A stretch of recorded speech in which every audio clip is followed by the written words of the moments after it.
Season 6 of The Americans starts off in 1987. Mikhail Gorbachev is General Secretary of the Communist Party of the Soviet Union. He's been in power for 2 years, which is long enough to get going with some of his major reforms. And that's very important in the Soviet Union, but it's very important also back in the United States, where Philip and Elizabeth are not necessarily going to have the same feelings about what he's doing back at home. And in that way, the two of them could be on a little bit of a collision course.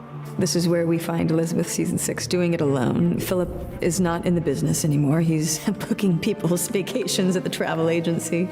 And Elizabeth is just completely overworked and overstretched and smoking a lot of cigarettes.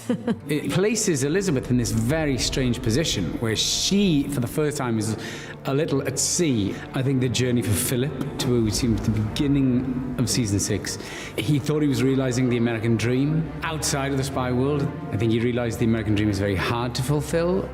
We'll see what it's now like for these two characters who've loved each other so much and come so hard to be living separate lives. Spoiler alert, it's not going so well. When we come back, we're going to see some of the fruition of Elizabeth's desire. And so you'll see Elizabeth and Paige working together and see what's going on there. You said and did all the right things. There's nothing to worry about. Thanks. And Philip's going to be more aligned with Henry. We actually see Henry happy and healthy, and he's now a hockey player. He's a successful student, and he has friends, and he has girls cheering for him on the stands, so that's good. It looks like Henry's got a little fan club going. Paige is really growing as a character, and she's taking on so much independence, and she's learning so much about the cause that her mom fights for, and is starting to really admire Elizabeth's work, which I think is cool for them. They're starting to see more of a mother-daughter bonding, which we didn't see in previous seasons. Yeah, she was so determined and brave. She reminded me of you, Mom. Thank you.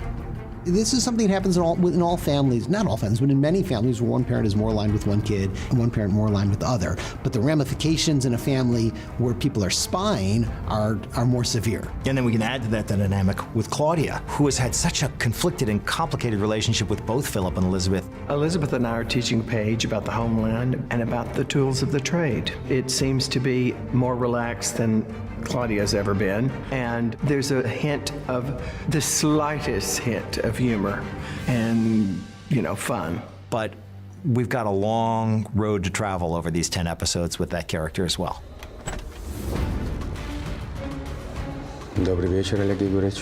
Well, everybody's trying to make sense of the changes in the world, and that includes the people back in the USSR and the people here. We're right in that moment in time where the polarity of the Cold War was going to shift dramatically. The Soviet Union was about to crumble. So it's a time of major transition. It was the last chance to glimpse what was going to be the old Soviet Union. Nothing's what it seems, and just when we think we have it all figured out, we do not. And it gets messier by the day. This final season is tailored for you, and we think you're going to really like it. It's going to be everything you've come to love about The Americans. See you there.